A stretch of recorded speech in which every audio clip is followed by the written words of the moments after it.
Unajua uhusiano wa Marekani na Ulaya kwa sasa utatufundisha vitu vingi sana.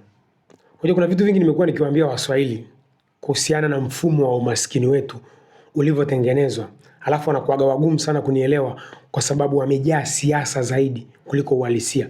Lakini dunia inavyojiachia kwenye uhalisia wake, mtanielewa tu. Unajua uhusiano wa Marekani na Ulaya kwa sasa fananisha na mahusiano ya mwanaume na mwanamke ambao mwanamke anataka kuachana na mwanaume, lakini sasa huyu mwanamke hayuko vizuri kiuchumi. Kwa hiyo inabidi ajitengeneze kiuchumi. Akishafanikiwa kujitengeneza kiuchumi ndo aachane na huyu mwanaume. Lakini kwa sasa huyu mwanamke akiachana na huyu mwanaume hawezi kuishi. Ndivyo unaweza ukauelezea mahusiano ya Marekani na Ulaya. Kuna hii taarifa yao nimeipenda sana. Na hii ni muendelezo wa kwamba Ulaya inatafuta uhuru wa kweli kutoka kwa Marekani. Hii taarifa imetolewa na kiongozi mkubwa wa masuala ya fedha katika Jumuiya ya Ulaya. Anayedai hivi, wao ni wategemezi sana kwa taasisi za kimataifa za fedha. Kwa hiyo inabidi watengeneze mfumo wao.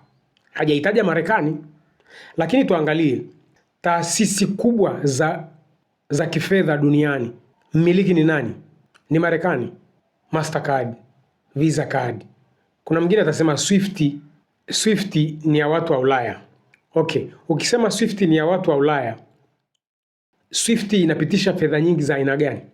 Ngoja kwanza nikusomee hii taarifa alafu tuendelee kuongea. Weimert, Chief Executive of the European Payment Initiative, EPI, which is made up of 16 European banks and financial services companies, cautioned that the bloc is highly dependent on international payment solutions. Umeona? Hicho kipande cha hiyo sentence kutoka kwa Chief Executive of the European Payment Initiative. Kwa maneno mafupi, anawaambia ndugu zake, uhuru wa kweli lazima tuwe na mfumo wetu wa malipo. Tutoke kwenye huu mfumo wa Marekani. Mfumo mkubwa wa hela wa dunia hii ni wa Marekani. Usiumize kichwa sana.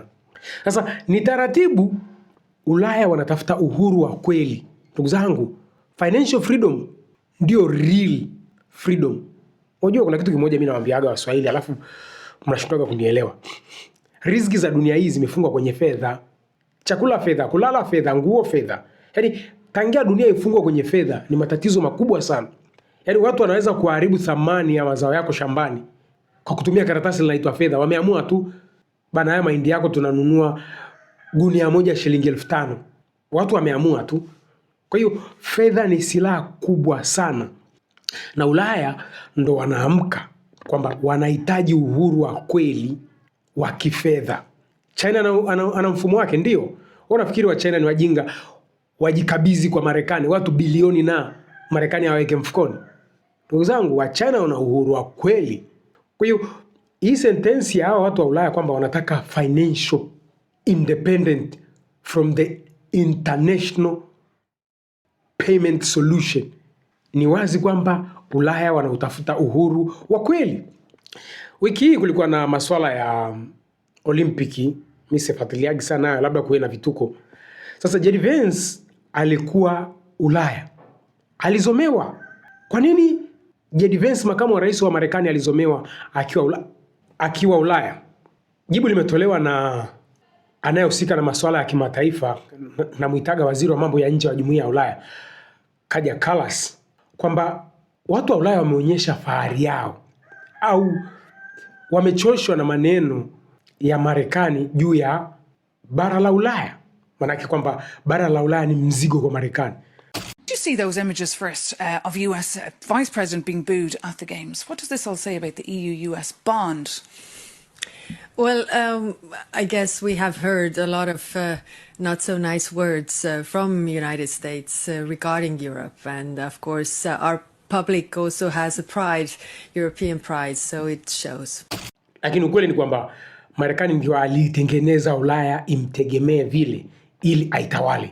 Yaani kama unavyoona nchi zetu za Kiafrika haziwezi kufanya maamuzi kwa faida ya wananchi wake, bali kwa faida ya watu wengine. Muswada ambao umetengenezwa na watu wa Ulaya ndivyo hivyo Marekani imeitengeneza Ulaya isifanye maamuzi kwa faida yake. Kwa tunaweza tukasema kwamba Ulaya bado wanapambana kutafuta uhuru wa kweli. Uhuru wa kweli ni nini? Uhuru wa kweli ni uhuru wa kiuchumi. Nakumbusha Watanzania, uhuru wa kweli ni nini? Uhuru wa kweli tumiliki ardhi yetu na tuanzishe benki yetu. Mifumo yote ya kibenki unayoona Tanzania haiwahudumii Watanzania. Kwanza niwakumbushe, huwezi kuwa na idea kubwa ya kuwatoa Watanzania katika umaskini ukaenda benki yoyote ikakusaidia. Wao sio wajinga. Benki zote Tanzania ziko hapa kuhakikisha Watanzania hawawezi kufanikiwa katika maisha yao yote. Watanzania watatawaliwa mpaka Kristo arudi. Kwa nini walivyorudi katika kapitalism waliharibu benki yetu kwanza? Huwezi kumtawala mtu ambaye kiuchumi yuko imara. Kumbuka hicho. Unamtawala mtu ambaye ni dhaifu kiuchumi. Tunahitaji ardhi. Tukipata tu ardhi tunaanzisha benki yetu na sisi. JKT Bank. Lazima. It is very possible. Kuna mjinga huko atakwambia hela tutapata wapi? Yaani unamiliki ardhi ya Tanzania unasema hela utapata wapi? Kazi yake ni nini? Tupeane mikopo isiyo na riba kabisa. Zero interest loans. Tutakuwa tunapeana.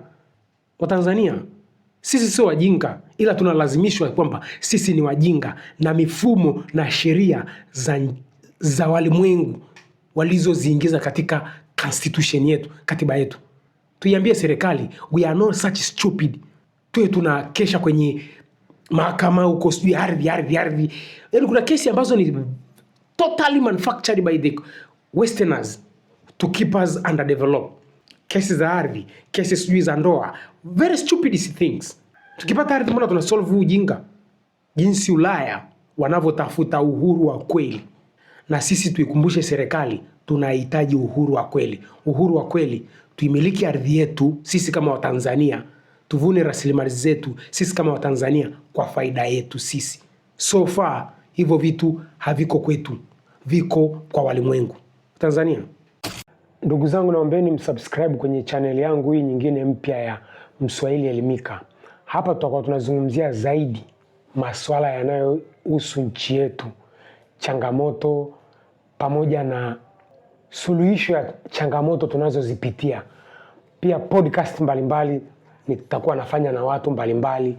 Kwa hiyo naombeni support yenu kwa wingi kwenye hii channel mpya. Hapa ndipo tutakapokuwa tunazungumzia masuala yote yanayohusu taifa letu. Pia tukitafuta suluhisho sahihi la matatizo yetu. Hapa ndipo sauti za Watanzania zitakuwa zinasikika. Hapa ni Tanzania Kwanza. Kama hoja yako haifaidishi Tanzania, irudishe huko ulikoitoa. Tanzania ni ya Watanzania. Inalindwa na JW, inatunzwa na JKT. Naombeni support yenu kwa wingi kwenye Mswahili Elimika.